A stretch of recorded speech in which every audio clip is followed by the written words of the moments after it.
Growing reports of alleged human rights violation have raised an alarm and prompted the hashtag Zimbabwean Lives Matter movement across all social platforms. Now, since Zimbabwe's national lockdown, the southern African country has experienced numerous protests, this from activists, journalists, as well as healthcare professionals over lack of care. But so far, a number of people have been arrested after President Emmerson Mnangagwa had launched a clampdown of planned nationwide protests. And there's also been much outcry on the situation currently unfolding in Zimbabwe. But what exactly is the cause of the mass arrest taking place currently in the country? So bonjour, dumela, and welcome. I am Dumela Mototwane, and this is hashtag Africa's Special Report.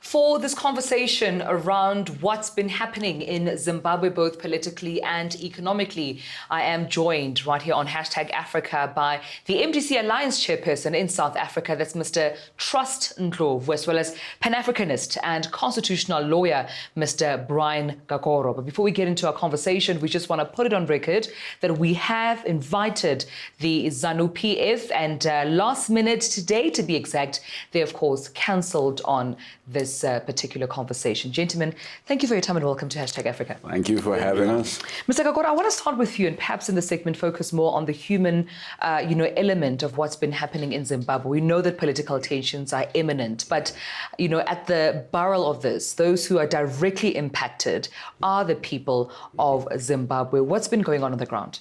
So we had pre-COVID a fundamental problem with hunger.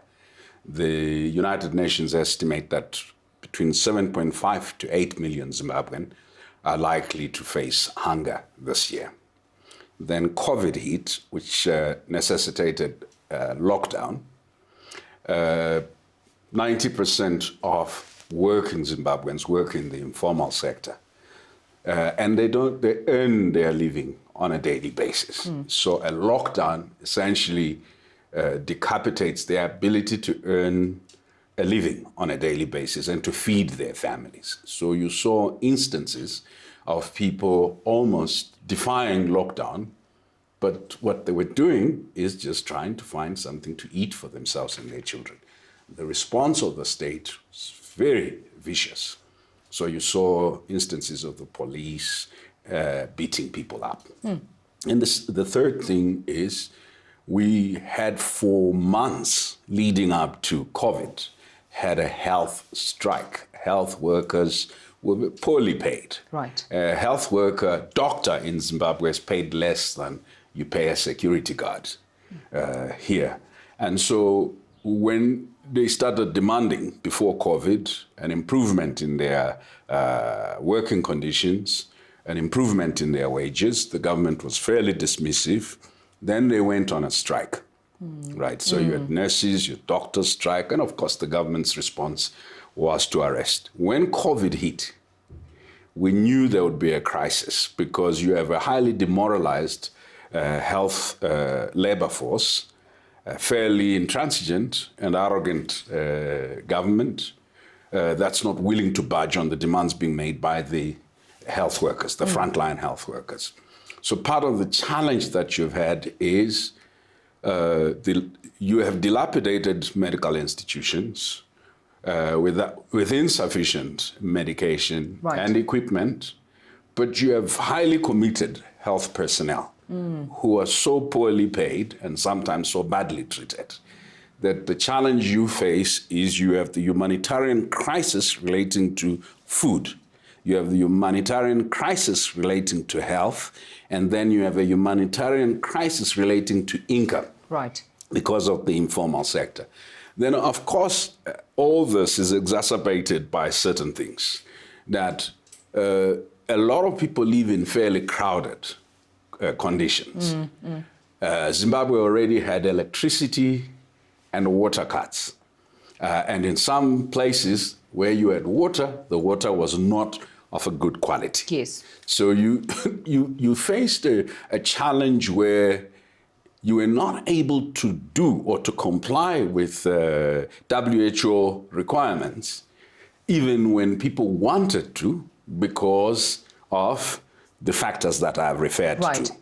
Now, if you think about the number of Zimbabweans that officially live on less than $1 a day, who are either poor or extremely poor, and you juxtapose this against ministers buying Lamborghinis, and the government buying expensive, they're called Zupco buses, equivalent of Ria Vaya here, and not investing in the medical equipment that you need in order to withstand COVID-19. As the opposition in Zimbabwe, obviously you had been inundated amongst witnessing firsthand some of this, crisis, be it economically, when it comes to food insecurity in the country, poverty. You've also probably heard from people on the ground reaching out for assistance because of these tensions. You would remember that on the 31st of July, many people, many organizations, they came together and they wanted to demonstrate, but the state closed all avenues, and that made it very difficult. And you find that, as highlighted, there's economic challenges in the country. People cannot find food. The health system is a problem, and all other sectors are a problem. So the situation is dire in the country. And we find that in responding to the situation, the unfortunate part is that people get arrested, people get tortured, people get abducted, and the case in point are the people like our member of parliament. But unfortunately, the situation was exacerbated after the 31st of July, when people as activists were targeted in particular. And so the worst scenario is to hear the head of state trying to say he's going to target, he's going to make sure that all there are rogue elements, there are bad apples. We were expecting at least a narrative of peace and unity by somebody who calls himself the head of the state. All right. We'll have to leave it at that and then, of course, continue with our conversation after this. Those were the opening remarks coming there from Mr. Brian Kakoro and Mr. Trust Ndlovu. When we come back, we ask the question, where exactly is government failing? And it seems that when you have an opposing opinion as that of, the state, you may be an enemy of the state. But we'll get into it when we come back.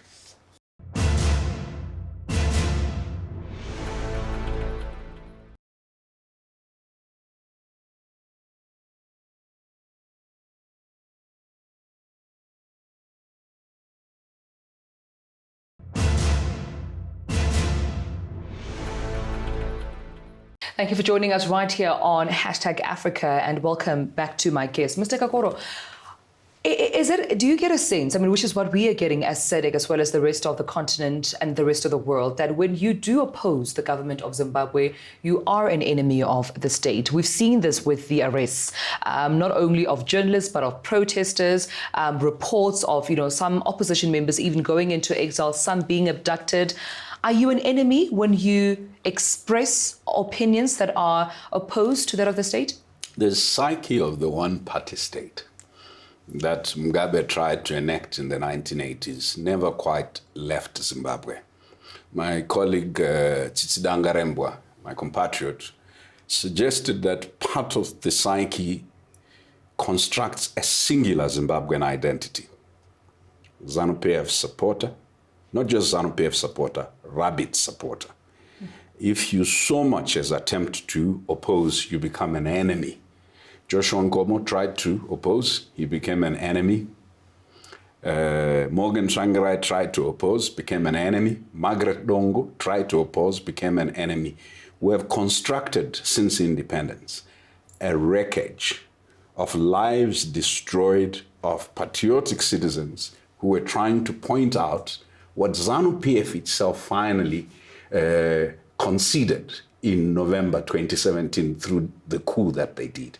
That the country was headed on the wrong course, that the revolution had gone off course, that the objectives of the War of Liberation.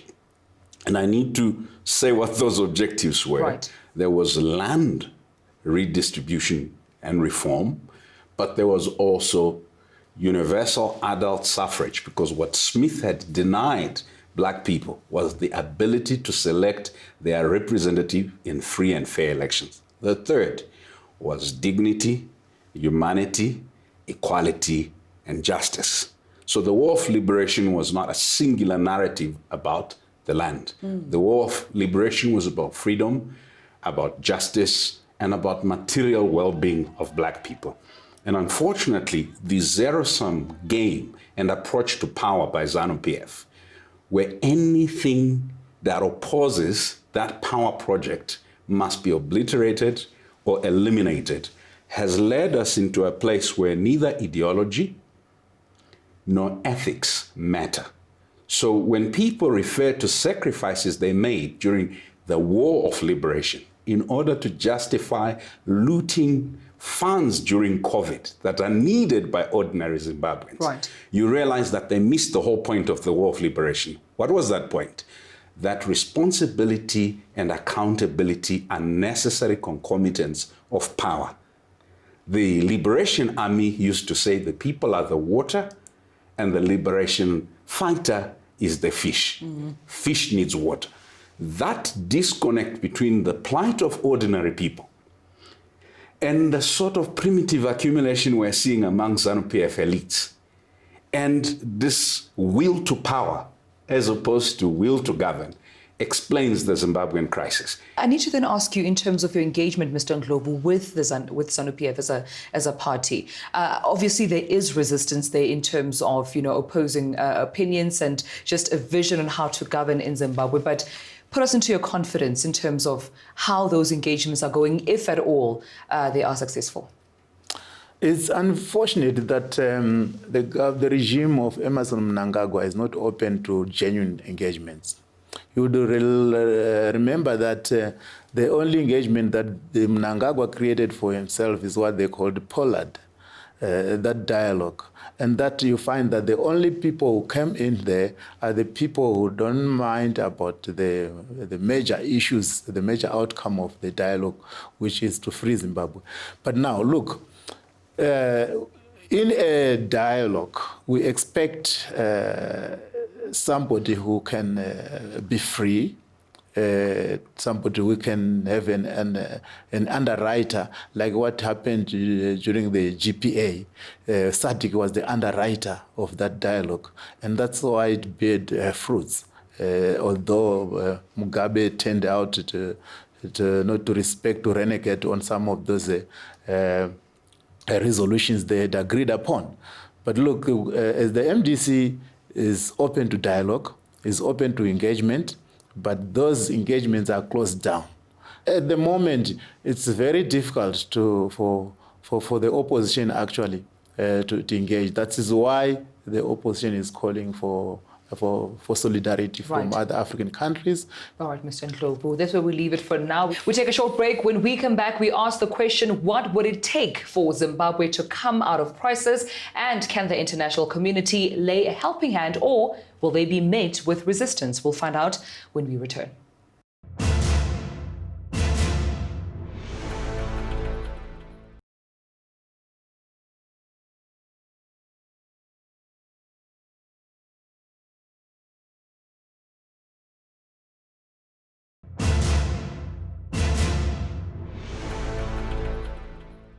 Welcome back. This is #Africa. Mr. Kakoro, I mean, I suppose the big question is what would it take for Zimbabwe to find itself out of this crisis? We've heard the AU condemning, some of the violations of human rights against the Zimbabweans. There was even a comment said by the head of the International Committee of the ANC, that's Ms. Lindiwe Zulu, that an engagement needs to be had, a robust, honest conversation needs to be had, even between the ANC and ZANU-PF as sister organizations, she said. But there's also that fear of resistance that will it be fruitful? Will that engagement be fruitful? Or is it up to Zimbabweans themselves to get themselves out of the crisis they see? What do you predict? First, It's true that Zimbabwe can only be liberated by Zimbabweans, but I know no African country that was liberated only by the nationals. So when you talk about South Africa, Zimbabwe itself during the war, solidarity is key. Right now, you've seen Zimbabweans trying to react, and you've seen the military deployed, which begs the question, when lawful protest is met with military deployment, what do you expect citizens to do within the confines of the law? Short of breaking the law, right. What exactly, when we say Zimbabweans must liberate themselves, are we saying they should pick up arms? So number two, it's important for us to understand how Zimbabwe has played South Africa on this one. Harare understood there was going to be a SADC summit. The Zimbabwean crisis impacts South Africa, Botswana, Zambia directly. Right. Because of the numbers of Zimbabweans that are forced either to flee hunger or flee political persecution into the neighboring countries. So what will it take? Number one, I think that you need comprehensive dialogue in Zimbabwe, not just political dialogue.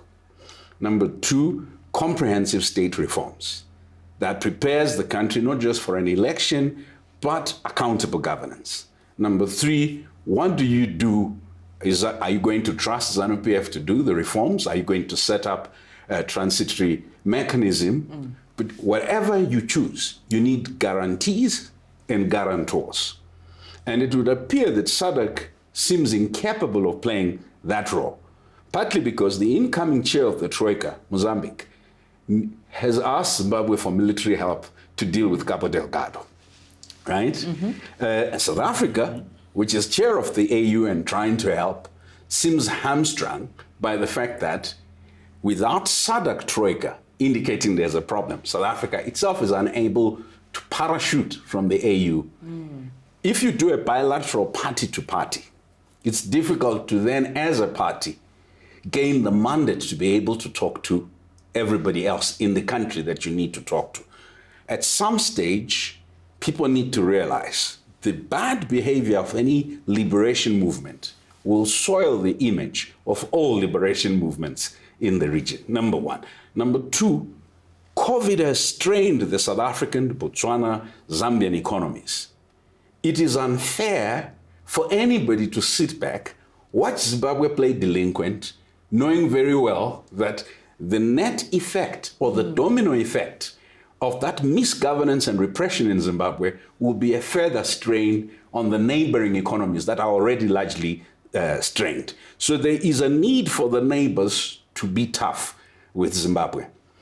Fourth, I think that once a reform process that is guaranteed, that's clear, starts happening, it is important, and Zimbabweans differ on this, but I want to be categoric. Zimbabwe needs to be able to access international financing. And there are two elements of the so-called US sanctions. There is targeting of individuals. There is also the restriction on the capacity of Zimbabwe to access international debt cancellation, and rescheduling. It is impossible for that economy to recover on that basis, right? So we would need a robust conversation that actually says it's incorrect to say when you target one individual who's in every deal that ZANU-PF for the current government is doing, it is sanctions against Zimbabwean people. If anything, if you came to South Africa, I don't know Mr. Kuda Tagure, I have nothing against him. If you suggested to South Africa that one businessman, a 52-year-old, when you're procuring fuel, he's there. When you're procuring buses, he's there. PPE, he's there. There is nothing that happens in Zimbabwe economically without Mr. Kuda Tagure. And then, of course, finally, corruption. Right. Zimbabwe has moved beyond the stage where we describe what's going on as corruption. This is an armed robbery. It is a bunch of nationals ransacking the state and not investing in the country. They are not patriotic thieves, right? Because otherwise we would have PPE, we would have ventilators, they're literally ransacking and auctioning natural resources and anything else they can to build personal wealth. And let's move then to the political perspective, Mr. Ndlovu. I mean, what is then the strategy from opposition parties in terms of ensuring that Zimbabweans are, of course, liberated and all the human rights violations we're seeing eventually come to an end? Politically, what's the conversation within the MDC Alliance? As opposition, in particular the MDC, we have decided to identify about 5 issues. The first fight that we are fighting about is to fight for a return to legitimacy. Because we all know what happened, that this government came through a coup. This government was not properly enacted with the will of the people. There was dispute over the elections, and of course, though they went to court, but it shows that there's dispute. So the government we have is illegitimate. There's a legitimate crisis in the country. But secondly, also, for the people to survive, they are fighting for their livelihood. As a party, we're fighting for the livelihood of the people. We're fighting for change, for people to find better healthy care, for people to improve their salaries. You know, all over the country, people are fighting for a better living. We're also fighting against corruption, like as he had indicated. It was corruption has become the most destructive thing in the country. You know, even the family of Emerson himself is involved in that corruption. It is just unfortunate that the people are trying to highlight that they are getting locked up, they're getting arrested, but we have to continue fighting against corruption. And of course, we've got to fight for the rights and freedom and security of the persons. That is why you see we are calling for people like Hope Welshing to be freed, all the activists to be freed. So we'll continue on the path of fighting for freedom. And of course, we have to fight for constitution and constitutionalism. You have seen recently that Emerson Mnangagwa a bit unilaterally appointed his deputy president, his vice president, and made him the Minister of Health, of which is a violation of Section 103 of the Constitution. And that's it's one of the things that we're fighting for constitutionalism. All right, that's where we'll leave. But thank you so much, gentlemen. I wish we had more time. Mr. Brian Kakora, Mr. Trust Ndlovu, thank you so much for your time. Thank you. All right, that's where we leave it right here on #Africa. And, you know, for me, those who are directly impacted are ordinary Zimbabweans. And we hope and we indeed wish that, you know, conversations and engagements will come to a point whereby they will no longer, you know, be impacted negatively. Their lives will not be in jeopardy in any way. And we hope that leadership, of course, will regain its prominence and structure. But we'll have to wait and see. And we'll give you those updates right here on #Africa. Tumelo Mututwani, keep the conversation going online on Twitter. We will be, of course, hearing some of your comments, and we'll see you again next week. Goodbye.